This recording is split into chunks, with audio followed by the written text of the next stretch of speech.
So this is the kind of information I wish I'd had when I started playing guitar. And not just when I'd started, but several years after I'd been playing. If someone would have told me this, it would have saved me countless hours and I would have made real progress so much sooner. There's this thing, this trap that guitarists fall into, even though we think we're going about learning in the right way. And it keeps us from reaching our true potential and being able to do all the things we want to do as players. So in this video, I want to share with you some tips and ideas that will help you break free from the trap and allow you to start playing the way that you've always wanted to play. So what is this thing, this trap? Well, I'm going to call it the guitar player hamster wheel. And it speaks directly to the way that I see so many players, including myself a lot of the time, go about learning the instrument. The fatal flaw that I see again and again is that guitar players seem to be hopelessly addicted to shiny objects. They're like the proverbial squirrel on cocaine that just can't stay focused. See if this sounds familiar. You start learning a particular topic. You get into it a little bit, but you don't really get it down. Then you try to use it at a jam session or when you're recording something and it sounds like dog crap. So you say, man, this concept sucks, or it's too basic, and you turn up your nose and walk away from it, off in search of the next tip, the next 4-note pattern that'll make you solo like a legend, or this one hack that made everything come together for me video that you know in your heart of hearts is total bullshit, but you watch it anyway. The guitar player hamster wheel is a trap of our own making that we put ourselves into because of circular reasoning. We get our hands on a cool concept, but we don't come close to learning it all the way. We don't get nearly all the things that we could and should get out of it. Therefore, when we try to use it, it sounds terrible. So we bail on it and go off in search of the next tip, which again, we half-ass learn, sound like crap, and the whole cycle repeats and repeats and repeats. To prove my point and to hopefully get you to step off of that hamster wheel, we're going to discuss two concepts that on the surface look really simple. But if you really dig into them, their usefulness is nearly unlimited. And that's pentatonic scales and triads.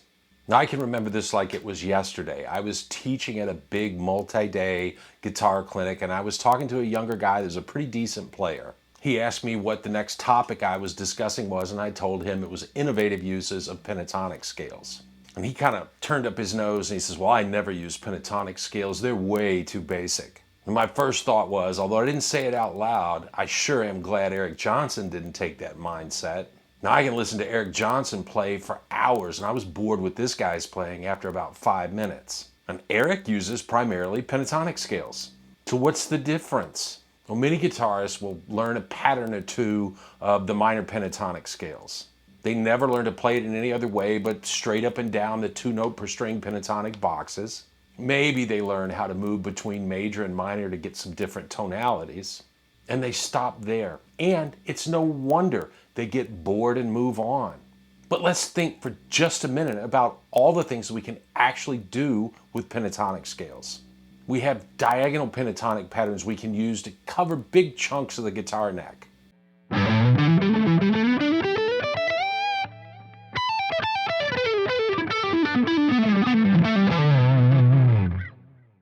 We can make up endless licks combining major and minor pentatonic scales to sort of mix a bluesy sound with a country or southern rock tone.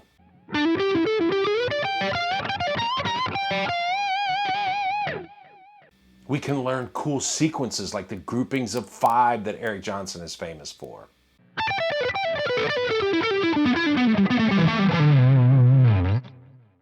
If you want to get a little more shreddy, you can learn some sweet 3-note per string repeating licks.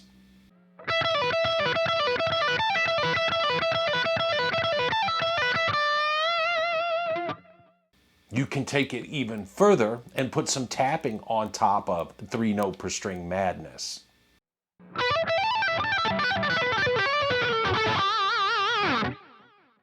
Now, while some of that stuff is starting to get a little hairy, we're still just using the standard notes of the minor pentatonic scale. Going a little deeper harmonically, we might hear a player like Dickie Betts of the Allman Brothers, who recently passed away, add 1 note to the major pentatonic, which would be the 4th, and use that new 6-note scale to cover a chord progression that goes from a 1 chord to a 4 chord. Say in the key of G, he would add a C note and use it to play over those 2 chords.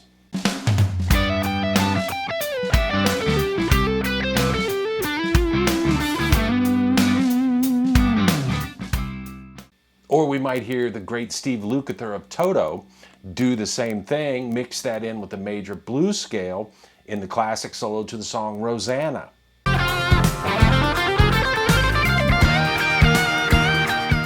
Now, there's nothing boring about those licks. And did you know that you can use a concept called superimposing to take minor pentatonic patterns that you already know and play them over chords with a different root to get entirely different modal sounds? Think about it, modal sounds without having to worry about learning a bunch of modal scale patterns. Check this out. Now here's a simple one that's a favorite of Eric Johnson. Over a G major chord, we can play a minor pentatonic scale up 2 whole steps. So that would be B minor pentatonic over G major.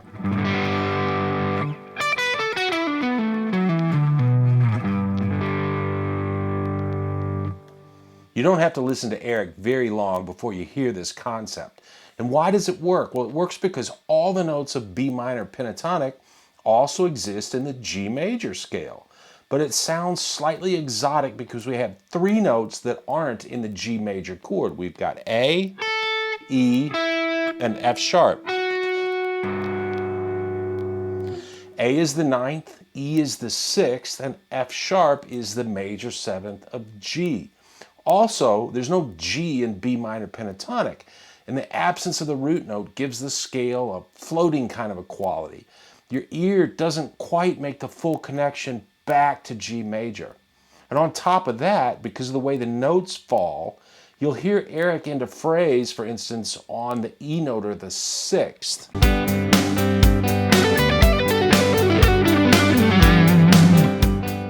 It never quite resolves, and again, it makes it sound slightly exotic. Very cool concept. Another favorite pentatonic usage of Eric Johnson, but especially Jeff Beck, is to change 1 note of minor pentatonic to a note from the major pentatonic scale. So we're going to change the minor third, or B flat, to B, and we get this sound.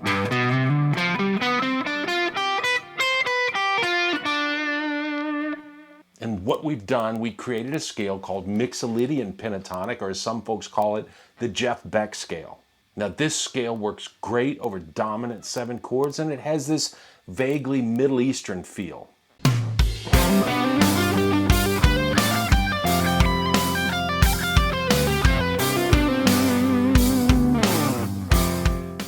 We can even superimpose minor pentatonic scales to play over what we think of as jazzy chord changes.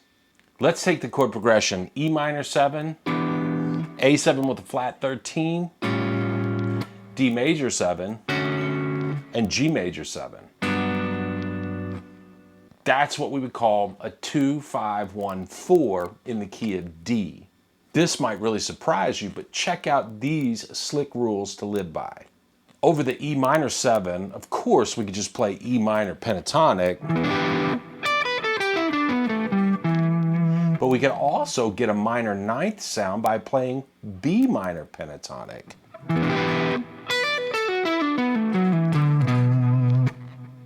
Now, if the A7 was a straight A dominant 7, we could use our Jeff Beck scale.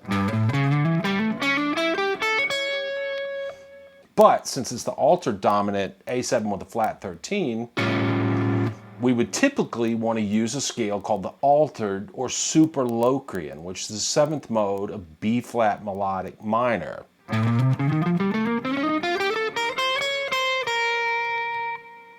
That sounds super scary. So instead, let's just play the minor pentatonic scale up a minor 3rd from our A root, which is C minor pentatonic.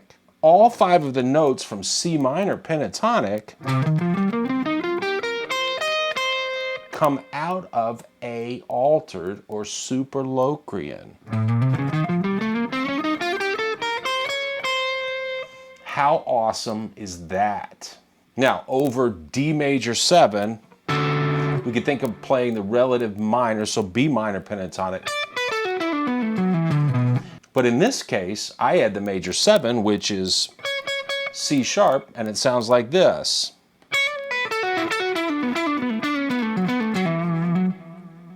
And then over the G major 7 chord, we can get a Lydian sound by playing the minor pentatonic a half step below the root of that major 7 chord.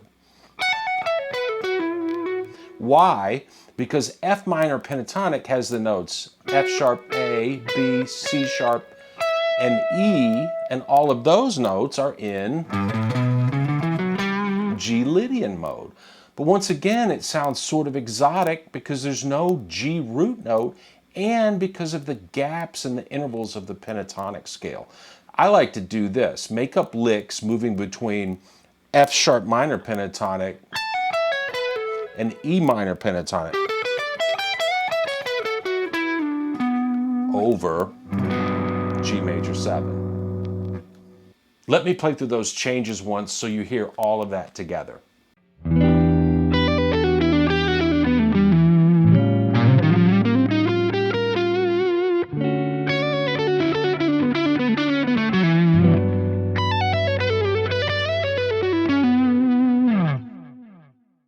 Now, I just threw a lot of stuff at you and you may be feeling overwhelmed, but I did it for a reason. So many of us are under the impression that we've got to learn all these crazy scales and modes to play something that sounds exotic or modal. But we can get a lot of those sounds with the good old pentatonic scale. And Eric Johnson, Steve Lukather, Joe Bonamassa, Scott Henderson, they're not boring players. They're all-time greats, legends in fact. So if you're thinking that pentatonic scales are too simple, maybe you just need to really dig in and discover all the different things that you can do with them. How about the other tool I mentioned earlier, simple little triads? Now here again, I'm going to put the blame on the way that most guitar teachers teach. They show you what a triad is, they make you memorize shapes all over the neck, but they don't really tell you how to use them to make music. So we're left with the idea, well, heck, this is only 3 notes. What am I supposed to do with this? Now, here's something I didn't even know until about 4 years ago. There's a chord called minor 7 flat 5, and we think of it as kind of a jazzier chord. It sounds like this. This is D minor 7 flat 5. And if we're thinking about modes, we would play the Locrian mode over that chord.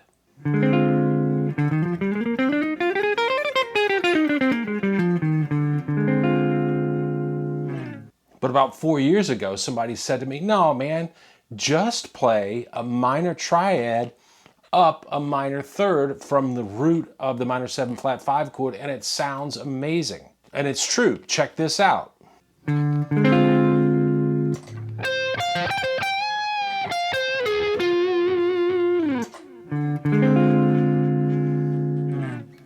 And it works because that minor triad up a minor third contains 3 of the 4 notes of the minor 7 flat 5 chord. Brilliant. But why didn't somebody tell me that 25 years ago? Now this is really awesome too. You can take a pair of triads and get the sound of different modes without having to play through modal scale patterns. How cool is that? For instance, to get a Mixolydian sound, say over an A7 chord, you can play an A major triad and a G major triad and get 6 of the 7 notes of A Mixolydian. And the licks that you can make up using this concept, well, they have a much more intervallic sound than you get when you just run scales.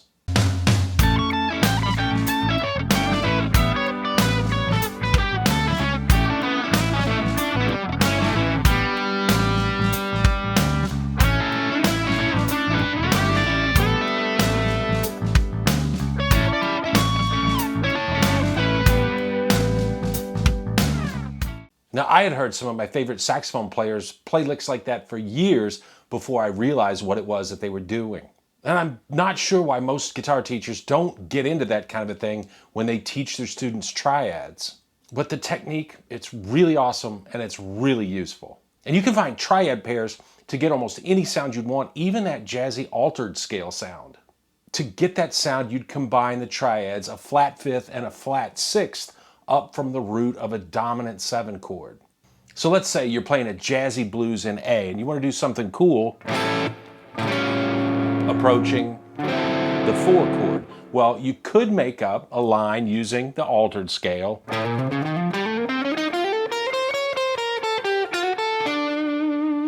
Or you could just use the triad pair concept and you could play an F major, an E flat major, into that D,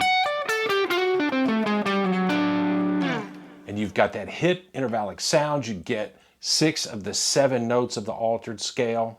It's pretty simple and it sounds great.